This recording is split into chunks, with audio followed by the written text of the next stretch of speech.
Stoicism and the warrior mindset. Tim Ferriss's ideas might seem unique, but actually, he says himself that he is inspired by ancient philosophy and specifically by the ideas of the ancient Stoics. Stoicism is a school of philosophy that dates all the way back to the 3rd century BC. Its principles were founded and practiced by historical characters such as Epictetus, Seneca, and Marcus Aurelius. And in many ways, Stoicism was an early approach to a warrior mindset. It was all about mental toughness and about learning to expect and then live with things going wrong. In fact, many of us describe someone who is brave and courageous as being stoic. So what precisely does it involve? The power of pessimism. If we tell someone that we don't think things are going to work out as we hoped, then they'll often tell us that we need to be more optimistic. There's even a song that tells us to accentuate the positive and eliminate the negative. The general consensus is clear. Being positive is a good thing, and being anything other than positive is unacceptable. But is this really the best way for us to approach our problems? Or is it perhaps actually quite damaging to constantly be blinded by optimism? Does it leave us vulnerable to disappointment and potentially easily caught off guard? Is life expected to be constantly sunshine and rainbows, the precise opposite of a warrior mindset? Wouldn't a warrior accept and embrace the fact that life is going to be hard and then toughen themselves up to deal with it?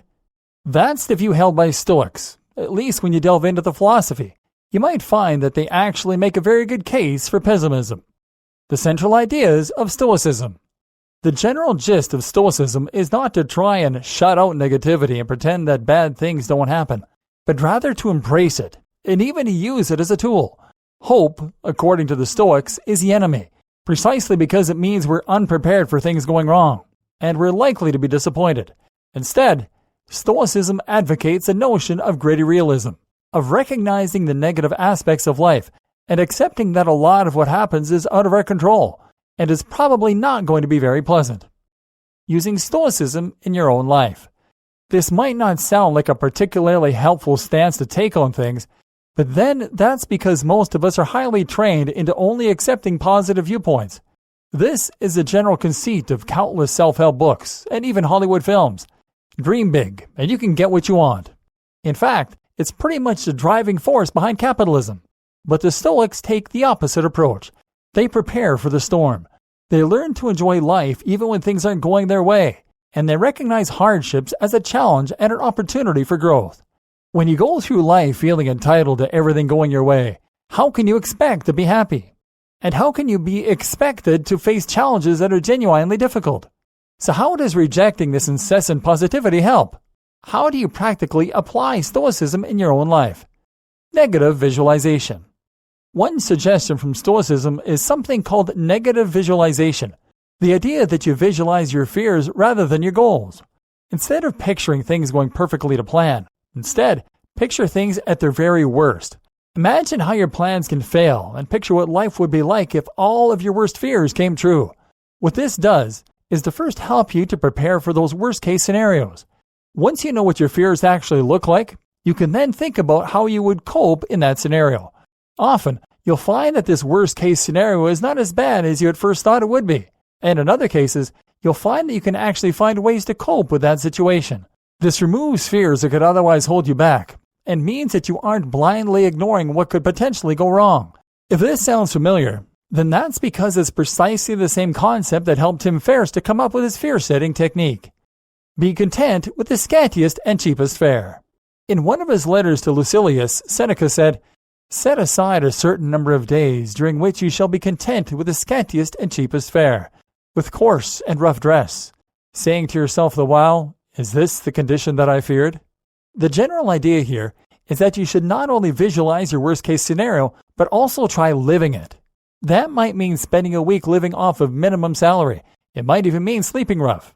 In either case, this teaches you not only you can handle your worst fears, and therefore have less reason to be afraid, but also that you actually don't need material possessions in order to be happy.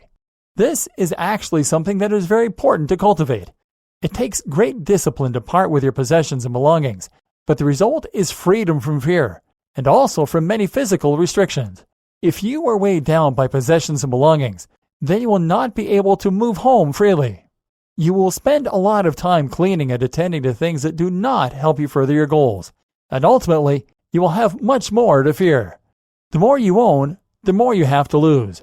This creates a sense of fear. So try to declutter and live a more focused and minimalist life. At the very least, learn to detach yourself from physical possessions, and remember they are indeed just things. They are a means to an end, and if you must sacrifice them, so be it. Selling your widescreen TV or turning down a holiday in order to pay off debt or pay for your child's tuition, those are warrior-like choices. Wear ugly clothes. Another classic Stoic move is to wear ugly clothes in order to teach yourself not to be ashamed. People might stare at you, but this will simply teach you that it doesn't matter at all what others think, only what you think. This is an important aspect of the warrior mindset. Caring what other people think makes you vulnerable to peer pressure and to vanity. Sometimes to do what must be done, you must be willing to sacrifice your reputation. Just as in our example about admitting that you broke the vase. Expect the worst.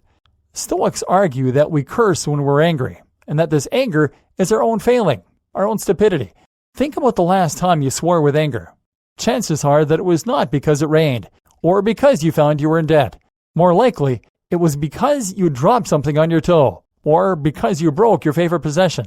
The point is that the anger comes from the surprise, not the disappointment.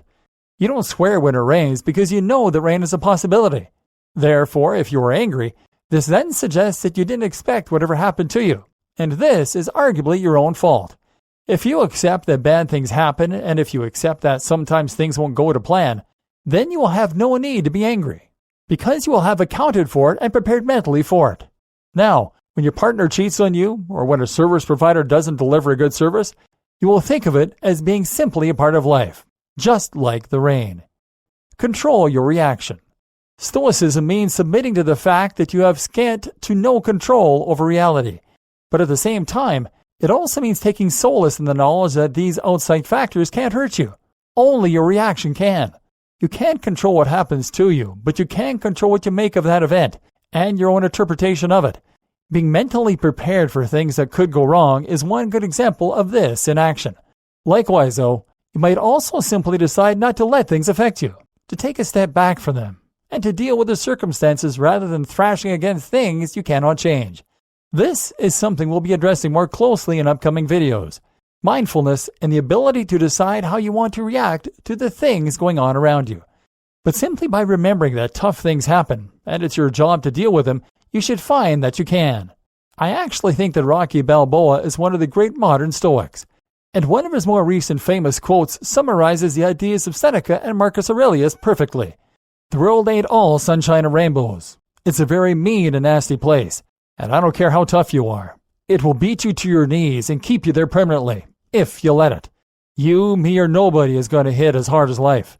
But it ain't about how hard you hit. It's about how hard you get hit and keep moving forward. How much you can take and keep moving forward. That's how winning is done. Here's a quote from a fiction book I wrote several years ago. This line was spoken by a reckless character in the story and was never meant to carry much weight. But I found that as I thought about it, it was actually surprisingly true. Those that fear death fear life. It is true that if you live life in fear of death, then you will be permanently cautious. You will not take risks, and you will not live life to its fullest as a result. So what is the solution? Do we put death out of our mind? No. It would be better to come to terms with it and, in Stoic fashion, simply accept it as a reality. And this mirrors the way that the samurai would approach their lives too. Here is a quote from Ito's samurai, the Doji Yuzan, which can be found in the book Code of the Samurai. One who is a samurai must before all things keep constantly in mind the fact that he has to die. If he is always mindful of this, he will be able to live in accordance with the paths of loyalty and filial duty, will avoid myriads of evils and adversities, keep himself free of disease and calamity, and moreover enjoy a long life. He will also be a fine personality with many admirable qualities, for existence is impermanent as the dew of evening, and the horror frost of morning, and particularly uncertain is the life of the warrior. Remember your goals and your vision. Work toward them. Stick to your code. Try to make a difference and focus on what you leave behind. That might mean protecting your family, even when it means putting yourself at risk, or it might mean taking chances in order to chase after a bigger goal.